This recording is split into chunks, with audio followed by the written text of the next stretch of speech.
Samantala, tinawag ni Vice President Sara Duterte na systematic demolition job at pamumulitika ang ginagawa sa kanila ng administrasyon. Sa kanyang patutsada, binigyan din ng pangalawang Pangulo na hindi siya ang problema ng bansa, kundi ang maraming kapalpakan sa pamamahala ng lider ng bansa.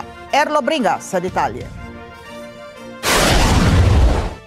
Maanghang at mabibigat na mga pananalita ang binitawan ni Vice President Sara Duterte sa naging talumpati nito sa Grand Meeting de Avance ng senatorial slate na PDP Laban o Duterte na ginanap sa Liwasang Bonifacio sa Maynila kagabi. Matapos ang pagsasalita sa entablado ng mga kabilang sa senatorial slate, sumunod na dumating si VP Duterte. Kinabibilangan ng tinaguriang Duterte ng senatorial candidate na sina Rodante Marcoleta, Senator Bongo, Senator Bato de la Rosa, Attorney Jimmy Bondoc at iba pang kabilang sa slate. Sa naging talumpati ng Vice Presidente, dito ipinahayag niya ang kanyang pagkadismaya sa liderato ng bansa. Hindi pinangalanan ng Vice Presidente ang pinatutukuyan sa kanyang talumpati. Pero ipinahayag nito na nailuklok umano ang isang lider na walang kakayahang unawain ng kalagayan ng mamamayan. Tinawag din niyang isang systematic demolition job ang mga kasalukuyang kaganapan laban sa mga kalaban sa politika. Filipinos deserve better. Nagpapasalamat ako dahil nandito pa rin kayo at nakikinig sa akin. Sa kabila ng kaliwat kanan na paninira nila. I am not the problem of this country.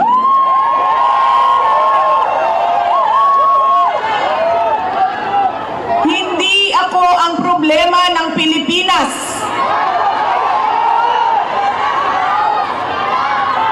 Hindi Duterte ang problema ng Pilipinas. Ba ang tunay na makikinabang kung tuluyan ng burahin sa mundo ang pamilyang Duterte?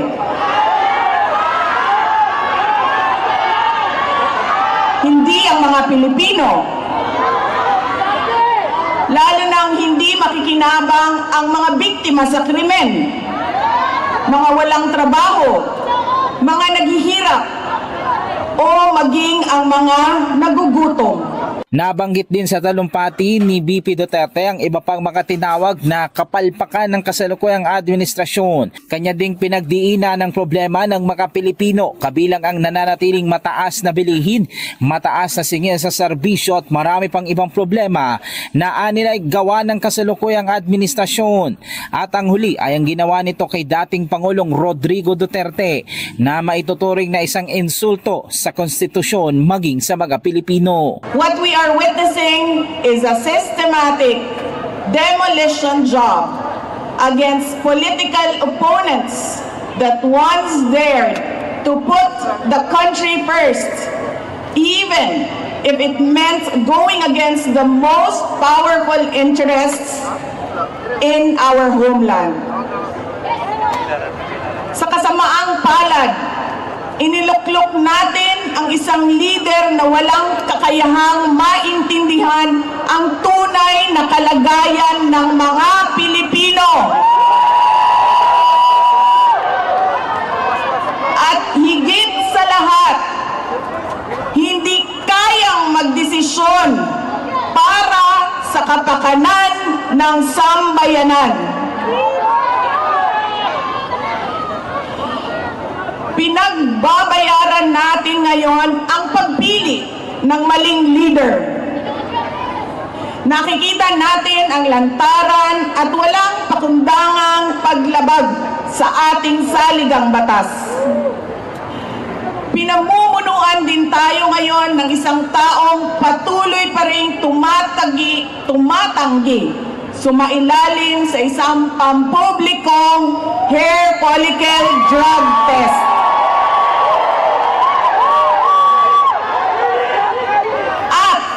Nagsinungaling sa 20 pesos ang bigas. Ang masakit pa, nakuha nilang kidnapin ang dating Pangulo. dali-dalian nilang itinapon sa ibang bansa upang litisin ng mga dayuhan. Ngunit, higit pa sa mga kabiguang ito ay isang mas malalim na pambabastos at panghihinsulto sa ating mga Pilipino. Isa din nilang insulto sa mga Pilipino ang paggamit ng ayuda na itinaon pa sa panahon ng halalan. Iniinsulto nila tayo sa paggamit ng ayuda upang bilhin ang boto ng mga tao. Ang ayuda ay hindi naman likas na masama. Sa katunayan, marami ang natulungan ito noong panahon ng pandemya. Ngunit kapag ginamit ito para manipulahin kayo at pagsamantalahan ang inyong kahirapan upang manatili sila sa kapangyarihan, nagiging sandata ito ng pang-aabuso. Kasabay niya nagpasalamat naman ang Vice Presidente sa naging kasama nilang mga taga-suporta para suportahan ang PDP laban senatorial slate sa kampanya. Hinikayat niya din ng mga Pilipino na bumoto nila ang mga ito at kilatising maigi ang iboboto dahil nakasalalay sa mga boto ng bawat isa ang magiging pagbabago ng bansa. We must return to long-term, concrete programs, not short-term dole-outs that are being abused by those in power. Ang kailangan ng Pilipino ay isang mabisang food security program. Isang programa na tutugon sa problemang pinakamalapit sa bituka, ang gutom. Ang kailangan ng Pilipino ay isang modernong hybrid education system na nakasandal sa pagtuturo ng disiplina at pagmamahal sa bayan. Ang kailangan ng Pilipino ay isang tunay na universal healthcare system na tutugon araw-araw sa lahat ng health centers at hospitals at hindi lamang sa mga supporters ng politiko. Natapos ang PDP laban o Duterte Grand Meeting de Avance sa isang pagtaas ng kamay ng kabilang sa senatorial slate na pinangunahan mismo ni Vice President Sara Duterte. Erlo Bringas para sa Matanak Agila, matatag, matapang, matapat.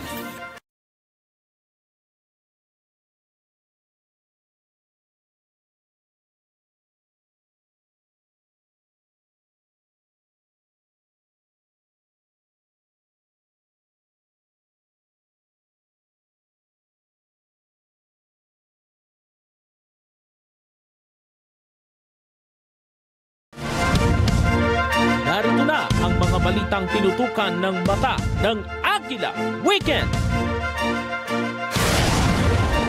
COMELEC at PNP walang magiging mapayapa at maayos ang eleksyon sa Lunes. Poll Watcher Orientation sa Zamboanga City dinumog at nagka-stampede. 2 katao patay. Palasyo, walang balak na magsampa ng kaso laban kay Vice President Sara Duterte sa sinasabing fake news. Pag-asa, muling nagbabala ng Dangerous Heat Index sa 31 lugar sa bansa. Sa police beat, suspect sa pagpatay sa isang empleyado ng shawarma store, sumuko na. Sa balitang abroad, Iran at US itutuloy ang nuclear talks sa Linggo. At world record para sa longest jump ng pusa, hawak ng isang rescue cat. So as we bolster our external defense, it is crucial to prioritize capabilities.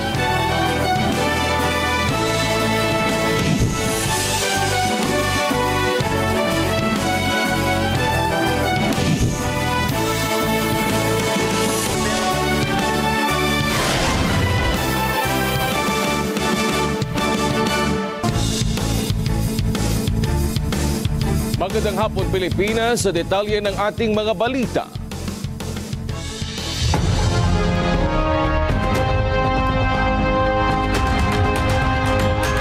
Tiwala ang Commission on Elections o COMELEC na magiging tahimik, payapa at maayos ang pagdaraos ng eleksyon sa Lunes, Mayo 12. Sinabi ni COMELEC Chairman George Garcia, inaasahan nilang mabilis na matatapos ang botohan, lalo't naihanda naman ang lahat na para sa mabilis sa sistema at proseso na titiyak rin sa mabilis na proklamasyon ng mga nanalo.